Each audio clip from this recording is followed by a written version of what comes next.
Hello, today I want to talk to you about another cause of derealization and depersonalization, which is bereavement. So, as you know, if you have went through a bereavement or are suffering with grief, you can experience all sorts of emotional symptoms. And I think usually if your depersonalization starts after an event where you've had a significant loss or bereavement, then you kind of know that it's caused by that. Often as well, if you've had some sort of bereavement but haven't processed it and you've kind of went a bit in denial and then try to get on with your life, then you're hit with derealization. It can be because it's been suppressed and it kind of brings it back up and the body needs to deal with it in the mind. So obviously bereavement can come in all sorts of things, like particularly the death of a loved one, but also the separations of relationships, and even losing a job or like a house can trigger bereavement, and it's just the loss of something important in the life. The reason why you dissociate is because it's like you can't believe it's happening. It's obviously your mind's way of protecting those real harsh emotions that you can experience, like severe depression, anxiety, and just kind of protect you and put you in that bubble. So when you are going through the bereavement, you can dissociate because you just kind of go into that mode of protecting yourself from the grief. So until you kind of experience that grief then and process it, you might experience dissociative symptoms until then. So there is stages of grief that you go through, and there's 5 stages, and you can look them up online, and it's basically coming to terms with the grief, and eventually there's acceptance. But as you go through those stages, it can be really severe and it can feel really hopeless and helpless. The important thing is that you embrace each stage, and even though it's painful and it can feel, the worst thing in the world, you can be suicidal, but you have to embrace that stage in order to move on to the next one. And if that means you're in a dissociative state whilst you're grieving, then the best thing to do is just to kind of try and, I guess, allow it, not fight against it. And I know it's hard, obviously it's really awful, but I guess just acknowledge that that's the reason why you're feeling like that, and there's nothing wrong with your body or mind. It's just the stress has triggered the fight or flight response, and when you're in permanent fight or flight because of the stress, then your body's going to dissociate in your mind because it's protecting you. And that's basically all derealization, depersonalization is, regardless of the root cause, is your body is experiencing so much stress that it kind of, I guess, shuts down. And it can also be that your mind is just reserved for logical, I guess, robotic actions, but not processing emotions because they're not essential part of living, and your body has to deal with the extra stress, so it kind of shuts off that part in order to deal with the other part. So until you've dealt with the stress, then you might feel dissociated until then, until at least you've got to a certain level where you can cope with the stress a bit better.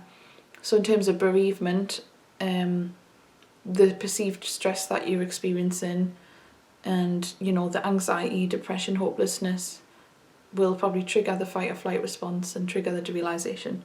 So the treatment for bereavement, obviously it's a bit of a cliche, but time is a great healer.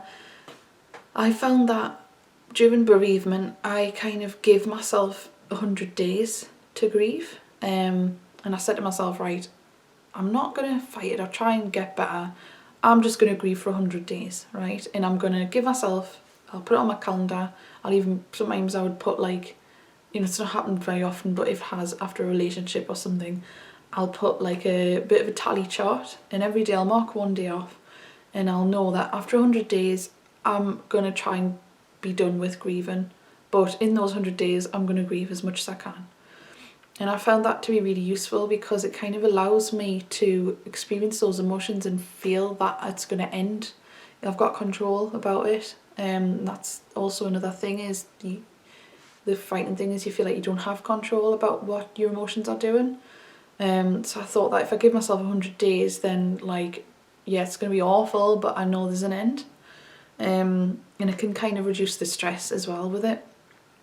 But obviously during that 100 days you'll have certain symptoms, like you could be going into shock.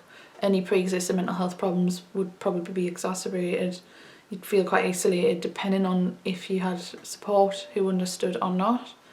So the treatment is, it is really important to get that support and talk about how you're feeling, or if you don't want to talk, just even share experiences with other people who are going through the same thing. It's nice to know, and might sound a bit sadistic, but sometimes it is nice to know that you're not the only one feeling like that. Like during trauma or bereavement, it's sometimes good to read other people's stories and feel like, yeah, well, that's normal. And I'm not going crazy or like be trapped like this forever because it's a temporary state. Often I find counselling can work really well with bereavement. Bereavement counselling, which is like person-centred, where the counsellor kind of supports you through that journey of grief, and helps you to try and, like, I guess, rationalise some of the thoughts you have, or even just someone to kind of understand and be present whilst you're going through that experience. The later stages of grief CBT can help you to get back into reality and your routine, and obviously you can feel reluctant to actually engage with the outside world when you're going through that. But I've found that in the late stages of grief, going from the depression to acceptance is a really important transition, that you just force yourself to gradually start doing things that you at least used to enjoy, and then eventually you kind of fake it till you make it. Medication can help temporarily. I'm not a big fan of pharmaceutical antidepressants, but if they work for you, then great. The same thing with like Valium and stuff, or sleep medication. I'm quite an advocate for that, because if they work well temporarily and you're not going to be addicted, then there's no reason to suffer if you can get through that time. Taking the odd benzo to help you through tough times. Because why unnecessarily suffer? It only becomes a problem if you start relying on them and then you can't get off them, because the withdrawal from benzos is hell, as I've heard. There is other herbal things that you can take, and they are surprisingly effective. Depending if you're depressed or anxious, I will make a video about herbal supplements which help with the realisation in anxiety in particular.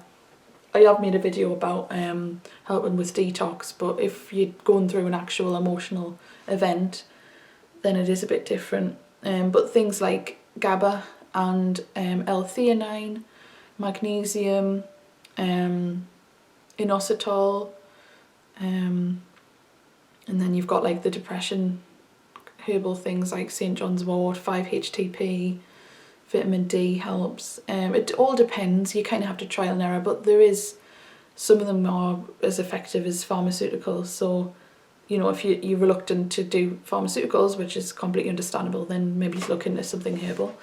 And just try not to be alone, even if you can get a pet temporarily, or, long term, just to keep you company, or maybe like a little project, something to focus on. But like I said, just give yourself that time to grieve and then try and pick yourself up gradually. Don't beat yourself up for feeling like that, and remember that the derealisation coupled with the stress of the bereavement is absolutely normal. Even a normal, like, functional person who has never experienced anxiety and doesn't even know what derealisation is, loses a loved one, can experience all sorts of emotional turmoils, and they kind of come out the other side and think, well, that's valid because I was grieving. So don't think that it's a chronic condition because it's the bereavement. Just like it is when you experience individualisation from any source, because there's always a root cause. And don't listen to doctors and people who tell you that aren't, because, sorry to say, they're just simply uneducated. It's not their fault. There isn't many known reasons, because this is such a rare, I guess, thing.